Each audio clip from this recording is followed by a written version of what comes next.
Bapak-Ibu sekalian, senang kembali bertemu dalam pengajaran Taurat singkat kita kali ini. Topik yang akan kita bahas kali ini adalah mengapa Moshe Rabbeinu atau Musa itu adalah nabi yang paling besar, nabi yang memiliki otoritas paling besar dalam keseluruhan Taurat, dalam keseluruhan pengajaran Taurat ini. Mungkin ada yang berkata bahwa itu karena Musa itu dipakai Tuhan luar biasa. Benar, itu faktanya demikian. Ada yang juga mungkin berkata karena 10 tulah yang diberikan oleh Tuhan kepada orang Mesir, oleh Hashem kepada orang Mesir melalui perantaraan Musa. Faktanya memang demikian. Karena juga Musa bisa membawa bangsa Israel dan melalui dia Laut Merah terbelah.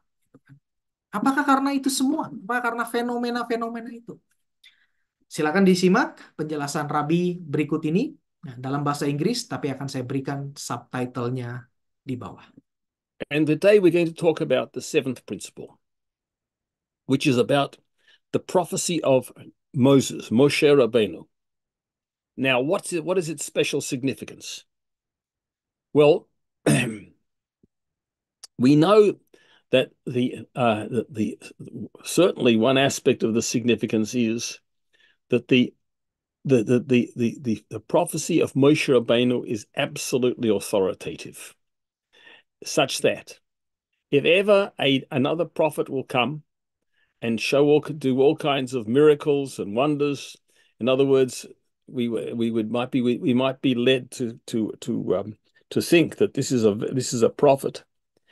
If nevertheless this prophet says anything in contradiction to the prophecy which Moshe Rabbeinu gave, then we can be sure that this is a false prophet. And this is because the prophecy of Moshe Rabbeinu is not its authority is not simply because of the great wonders which he performed, which were unquestionable, splitting the sea and taking the Jewish people out of Egypt with the plagues and so on and so forth.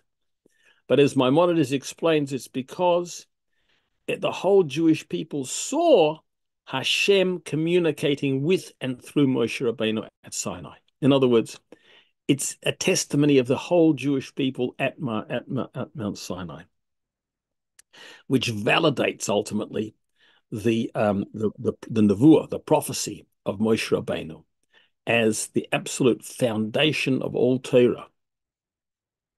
Oke, sekarang saya harap sudah jelas bahwa bukan karena semua itu, bukan karena mujizat-mujizatnya, ya, bukan karena itu semua, tetapi karena fakta bahwa ketika Hashem berbicara kepada Musa, itu disaksikan oleh seluruh bangsa Israel, besar, kecil, laki-laki maupun perempuan yang ada di sini.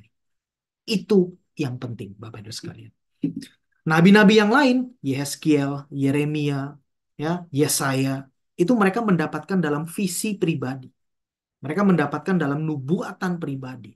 Maka dari itu harus dicocokkan dengan visi keseluruhan satu bangsa yang diterima oleh Musa dan dilihat langsung oleh bangsa Israel saat itu. Itulah demikian Bapak Ibu sekalian. Jadi bukan karena mujizat.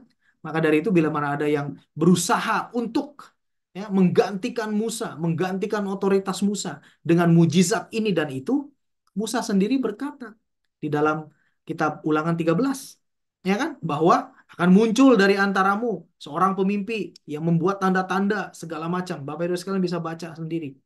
Janganlah ikuti mereka bila mana mereka tidak mengajarkan Taurat.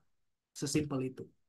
Baik, Baruch Hashem, dan untuk itu saya juga sudah ada video pengajaran terkait dengan mengapa jangan mendasarkan kebenaran kepada mujizat. Ya karena ini semua. Karena pengajaran ini semua. Bukan karena saya nggak suka mujizat, bukan karena saya anti mujizat, bukan. Itu semua karena dasar pengajaran Taurat berkata demikian. Baruch Hashem, sampai jumpa dalam pengajaran Taurat berikutnya atau dalam kelas online berikutnya. Shavua Tov.